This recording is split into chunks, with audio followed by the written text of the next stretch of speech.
Hello everyone. In this part of the video, we'll discuss about erosional and depositional landforms. Okay. Now let's start. What are these landforms? Let's start with erosional landforms. That is the landforms which are formed by the erosional activities of rivers. So the first erosional landform is valley.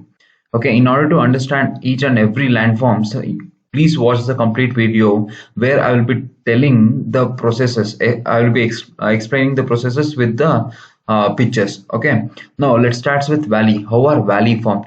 Usually, when there is an upliftment of a landform, okay, the streams are generated due to rainfall or any catchment area. The streams will be flowing down the hill. Okay, when the streams flow down the hill, the streams will be having very high energy. Why it will be having high energy? Since the slope of the steep, the slope of the hill is very high in the hills, the streams has very high energy, and hence the tendency of the streams, that is rivers, to have vertical erosion will be high. So it cuts the river, as shown here. Here the previously the water level must be here somewhere here. Okay, it cuts the river, there will be vertical erosion. So the valleys are formed, V-shaped valleys are formed due to vertical erosion, which over a period of time, the gradient decreases okay, when the slope decreases, these river will undergo lateral erosion, lateral sideways erosion. So there will be widening of valley. So understand, in the first case, in the initial stages, there will be deepening of valley due to steep slopes. Okay, but in the later stages, due to less gradient slope, gentle slope, there will be widening of valley. Okay, next erosional landform is waterfall and rapids. Okay, what are waterfalls? Okay, waterfalls is nothing but vertical descent in the longitudinal course of a river. Suppose a river is flowing like this, a sudden vertical descent due to in the longitudinal course of a river. Longitudinal course is the path followed by a river. So vertical descent in the course of a river is called as waterfall. Okay, waterfall is of larger extent. Small extent of vertical descent is called rapid. Why are this vertical descent is usually caused? Either due to topographical relief differences. Suppose when a plateau there is a sudden fall in the plateau, meeting an alluvial plain or something like that. Okay, plateau will be, there is sudden descent in the plateau and there is a stream emerging from the plateau. So this will cause a waterfall. So that is the difference in relief. Due to decrease in sea level, there will be vertical erosion. Okay, which I have explained in the previous video of rejuvenation. Please watch that video. So differential resistance of rock. Suppose if a stream is flowing, okay, this part of the rock bed will be very resistant towards the erosion, whereas this part of the rock bed will be very soft. So it will tendency of having erosion in this part of the rock will be very high. So these gets eroded, which over a period of time there will be depression formed in this part.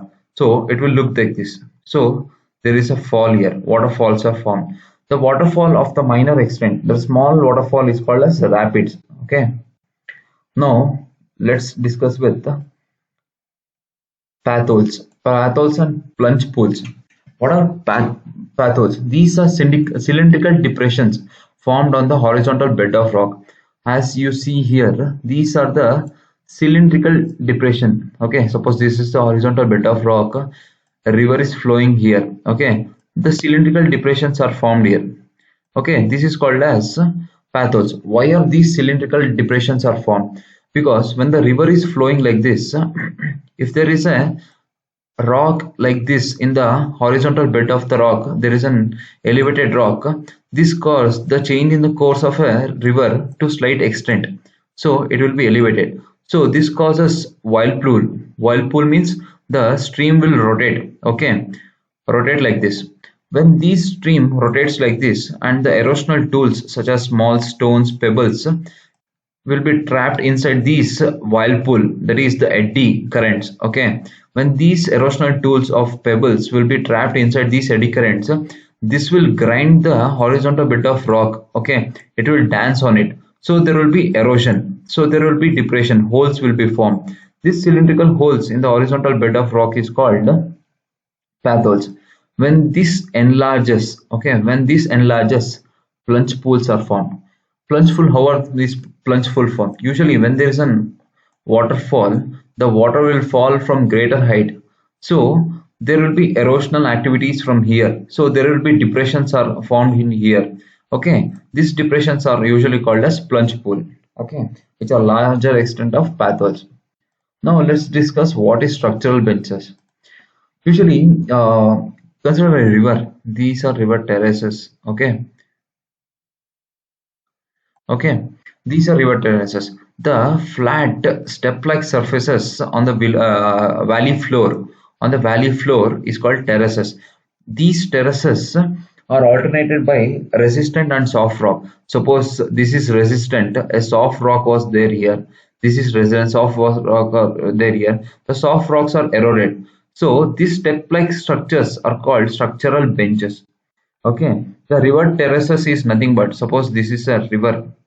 Okay, the flat surfaces on the either side of the valley floor. This is the valley floor. So the flat surfaces on either side of the valley floor is called river terraces. So these are the river terraces. So river terraces of previous, suppose a river was flowing at this height. So river terrace was this at that point of which over period of time the river bed decreased to here.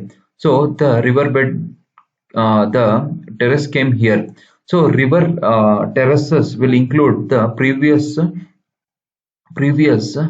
terraces. Okay. So river terraces will determine the previous floodplain and the valley floor. Okay. Now let's come with meanders. As we all know, in the early stage of the river, the river flows through very steep slope. Okay, as the river flows through steep slope, the tendency to have vertical erosion will be high. So which over a period of time in the mature stages and in the old stages, the river flow in the gentle slope. Okay, gentle, which will be around 0 to 5 degree. So when the river flows through gentle slope, okay, if there is, suppose river flowing gentle slope like this, if there is any resistance offered to this river flowing in the gentle slope, which has very slow speed, there will be deviation. Okay, deviation to the rivers. So consequently, there will be the river follows sinusoidal waves. Okay, how the river sinusoidal waves I'll explain. So since there is a deviation here, okay, there is erosional activities in this part of the river, that is the concave part. The river velocity will be higher, whereas when this deviation happens, the river carrying the sediments will be deposited in this part. This is convex part. So these deposits are accumulated here. Here it is eroded. So consequently the sharpness increases.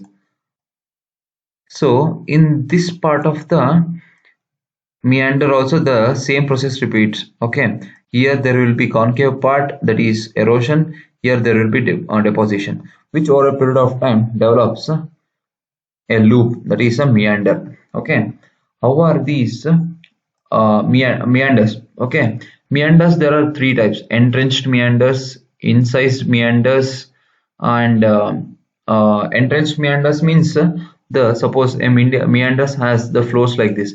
If either slopes are matching, then it is entrenched. So incised meanders means the meanders which are caused when the meanders are formed and there is rejuvenation, then incised meanders are formed. That is meanders with deep valley. Okay, what is rejuvenation? Please watch the previous video. Now I'll explain what is oxbolex. So as I discussed in the previous part, meanders are formed in this. This is sinusoidal course of a particular river. When the river is in older stage, okay, the sharpness of these sinusoidal waves increases. So at a period of time, the river chooses the shortest path like this. Okay, the river chooses the shortest path.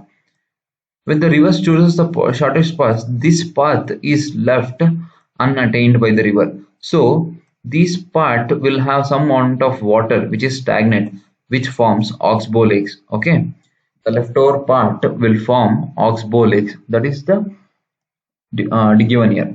What is peneplain? When particular mountains, in between these mountains the rivers emerge. In the initial stage there will be valley formation. Okay, over a period of time there will be lateral erosion. So as the lateral erosion will be there, these mountains will be eroded. Over a period of time it will be converted to like this, which over a period of time it will be connected to like this. Okay, so beyond this, there won't be any erosion. These are residual hills. Okay, these are residual hills with resistant rocks. Okay, below which there won't be any erosion. So a plain having such residual hills of convex concave hills is called as peneplain. Okay, these residual hills are elevated from the flat land to slight extent as shown here. This portion is elevated when compared to this. Okay, this is with respect to peneplain. So these are with respect to erosional landforms. Now I'll discuss what is depositional landforms. Okay, what is depositional landforms? First is alluvial fans and cones. Okay, as I said above, when the river is emerging from a mountain, okay, when the river is emerging from a mountain, it will be the steepness will be very high. So energy of the river will be very high. So the debris carried by the river will be very high. So it will be carrying larger amount of sediments. When these rivers reach the foot of the hill, the gradient decreases. That is, the slope decreases. Slope decreases means there will be decrease in energy also. Okay, as the energy decreases, the tendency to carry sediments also decreases. So, since there is a tendency to carry sediment decreases, there will be accumulation of these sediments in the foot of the hills. Okay, these accumulation at the foot of the hills are called alluvial fans. Okay, remember how alluvials are formed. Alluvial forms are formed when the streams reach the foot of the hill. The energy decreases due to decrease in slope. So as energy decreases, the energy to carry sediments will not be enough. So certain sediments will be left over here. These sediments left over here are called alluvial fans. Okay, what are alluvial cones? Alluvial cones are fans of larger size which has higher gradient. When these fans have higher gradient means slope, and it is a large amount of debris are formed, then it is called as cones, alluvial cones. These alluvial fans, the debris size will decrease from the apex towards outside. So debris which are heavy, that is coarser debris, will fall down near to the foot, whereas the lighter debris are carried away. Okay, as shown here, this is alluvial fan or cone. Okay, here the coarser debris will be formed in this part, the lighter debris will be carried in this part. Okay, when our alluvial fans are formed, when the steep of the slope of the hill, when the slope of the hill is less steep, that is gentle. Okay, then the stream which comes to the foot of the hill will form alluvial fans with less debris and more water. So less amount of debris will be formed like this. Okay, suppose if the streams come from steeper gradient slope, then alluvial cones are formed because the energy will be high, coarser debris will be formed, and the high amount of debris will be formed like this. Okay, when more than one alluvial fans are formed like this, here alluvial fans are there, here alluvial fans are there. When these all combine, they form Piedmont plain, the plain which is formed at the foot of an hill. Okay, remember. Now, how these alluvial fans grow? One in size, another in height, due to accumulation of debris layer by layer. Okay, now second part. Let's come to natural leaves. What are natural leaves? We all know a river flow. Okay, the river will be carrying sediments. When these rivers overflow, why? When there will be flood, these sediments are deposited on the banks of a river, on the river terraces, on the banks of a river. So when these sediments are deposited on the banks of a river, a ridges are formed as shown in this picture. A ridges are formed. The ridges on the either bank of the river, on the either side, is called natural leaves. The narrow ridges running on the either side of the river banks is called natural leaves. Okay, what does this natural leaves do? It protects the floodplain from the overflow. But when the flow is very high, then floods will happen. When these leaves will collapse, then floods happen. These are the chances. But it protects the river from overflow. Okay, what are delta? Delta is nothing but triangular deposition as shown here. The triangular deposition formed when the sediments carried by the river are deposited at the river mouth when the river meets any stationary water such as sea or lake. Suppose the river carrying a debris, its particular velocity such as 10 MB per second, 10 meter per second, it meets the ocean or the lake which will be in around 1 meter per second moving. So the energy to carry debris will be very less, right? So the debris will be left there only. So it forms delta, triangular depositional feature. So there are various deltas which I'll discuss in next video. If you have understood this part of erosional and depositional landform, please like, share, subscribe. If you have any doubt, please let me know in the comment section.